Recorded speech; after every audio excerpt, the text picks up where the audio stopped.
10 years ago, I had published my first book. Mm. Then everything came to a screeching halt because other things got in the way. And I talk about that in the book, too. Mm-hmm. Then,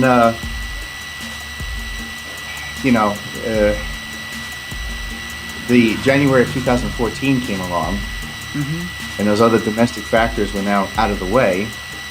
And of course, you hear this little voice in the back of your head that now is the time, Yeah. and it's time to get back to it.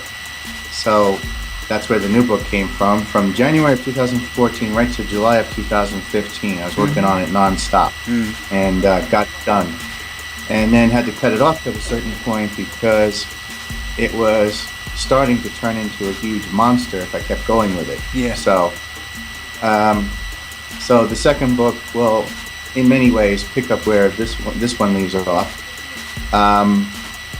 The one after that, I would like it to focus on what I refer to in a lot of ways as the invisible college. Yeah. And potentially the one after that will focus on a major conflict that took place during the year 2000 with a intergalactic slave ship that I refer to in actually this book as the Nega-Masay. Right. And it will, when I get to that point in a few years on that particular book, it'll get into what happened during what I refer to as the hybrid war. Okay. And where that put the human race at that point.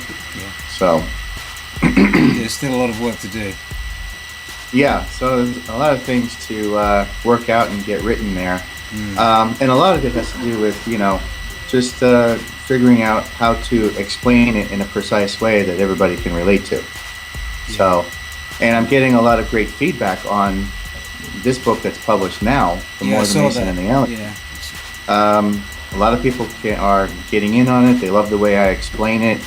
And people who know the sound of my voice, they keep coming back to me and they tell me that when they read it, they feel like I'm the one sitting right next to them actually talking to them because they can hear my voice in the words because I use that conversational style in the book. Of course. Yeah. So there's a lot of people who are loving that. So, it's kind of smooth. Yeah.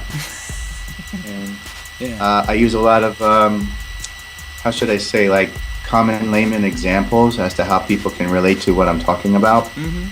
And that's what puts humor into the book too, because it's such a serious subject matter that I ended up using a combination of some of my favorite comedians to explain it. Yeah. So people like Eddie Griffin or George Carlin or Robin Williams or I always forget his first name, Mooney. Paul Mooney. Paul Mooney. Paul Mooney, yes, he's one of my favorites. Yeah. And you'll see that kind of come through in the book there with the way I explain things. So well, they're all very conscious people anyway. They're all very conscious guys, Yeah. and they're knowledgeable.